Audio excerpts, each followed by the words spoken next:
चलिए ये प्रश्न देख रहे हैं आप लोग, इस प्रश्न को सॉल्व करना है।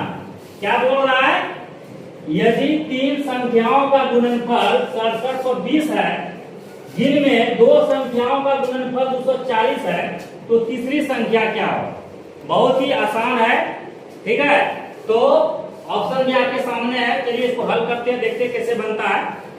कोई दिक्कत है किसी को? आराम से बैठ जाइए, समझिए प्रश्न को।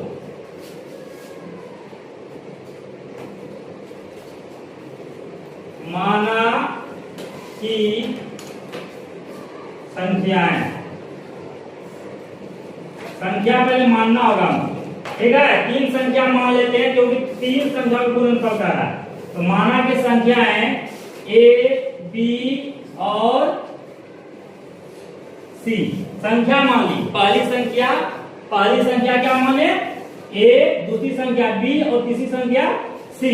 आप चाहें तो इसमें एक्स वाई जेड भी मान सकते हैं, कुछ भी मान सकते हैं, ठीक है। ये नहीं कि संख्या ए बी सी हम माने तो वही माने, आप अपने सहूलियत के हिसाब से मान सकते हैं। जैसे ये जगह आप एक्स भी लिख सकते हैं, वाई और जेड भी लिख सकते हैं, कोई दिक्कत नहीं है, ठीक है। तो हमने संख्या मान लिया, क्या मान लिया, ए बी और सी। अब क्या करा, प्रश्न क्या करा, प्रश्नानुसार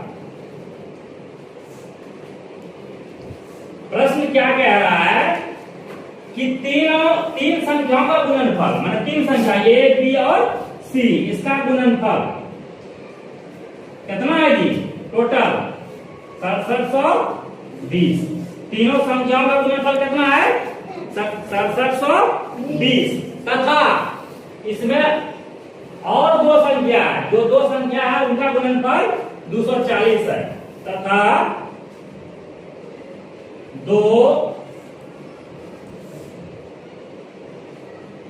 संख्याओं का गुणनफल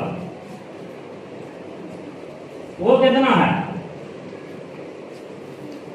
240, ठीक है। दो संख्या का गुणनफल कितना है, 40। अब दो संख्या इसमें कौन कौन है, ये लिखना छोड़ दिया, ये है ए और बी, ए और बी। क्यों ए और बी है, क्योंकि ये तीसरी संख्या हमको निकालने बोल रहा है, ठीक है। तो तीसरी संख्या बराबर क्या होगा, तो तीसरी संख्या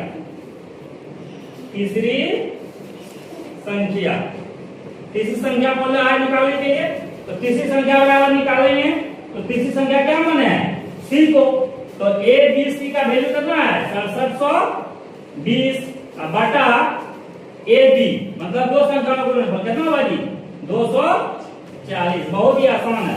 अब इसको 0 से 0 कैंसिल कर दीजिए, ठीक है। 0 से 0 क्या हो गया, कैंसिल हो गया। आप इसको 24 से 672 को कैंसिल करेंगे, ठीक है। तो ऑप्शन से भी आप कटा सकते हैं, ठीक है। ऑप्शन को रखकर भी आप कटा सकते हैं। जैसे 8 है, 2 8 है, इसी को प्रयास करते हैं, 8 और 4, तो 8 और 4 को गुना करता है, 8 चौक 32, दोबारा है ना। यदि हम 4 को 4 से गुना करते हैं, 4 चौक 16, मेल नहीं खा रहा है, मतलब ये ऑप्शन नहीं होगा, ठीक है। 6 चौक 24, ये भी ऑप्शन नहीं होगा, ये भी खत्म हो गया। 5 चौक 20, मतलब ये भी नहीं होगा। इसका मतलब है ये 672 जो है, 672 को 224 से भाग लगाते हैं तो ये 28 आ रहा है। कैसे आ रहा है, 8 चौक 32 करी 2, हाथ में रहा 3, कट रहा है ना जी। तो मतलब एक ही अंक यदि कटाए हम, कैंसिल किए तो मिल रहा है, इसका मतलब है कि 28 से पूरा क्या हो जाएगा, कैंसिल हो जाएगा। क्या हो जाएगा, कैंसिल हो जाएगा। तो तीसरी संख्या क्या निकल गया मेरा, तीसरी संख्या। वैसे आप गुना करके इधर देख सकते हैं, तो गुना करने में बहुत टाइम लगेगा, इसलिए हमको क्या करना, ऑप्शन से भी हम कैंसिल कर सकते हैं, क्योंकि एग्जाम में समय बहुत ही कम रहता है, ठीक है। तो यदि हम इसको गुना करेंगे 24 गुना 28 तो 672 हो जाएगा। तो तीसरी संख्या हमारा क्या निकला, 28, क्या निकला 28, जो कि ऑप्शन ए में है। तो हमारा तीसरी संख्या क्या निकल गया, 28। अब मान लीजिए इसको जांच करना हो कि कैसे ये सही है कि नहीं है, तो अब दो संख्या का गुणनफल 240 था और तीसरा निकला 28, ठीक है। यदि उसको गुना करेंगे तो 6720 हो जाएगा, ठीक है। तो दिक्कत है, चलिए ठीक।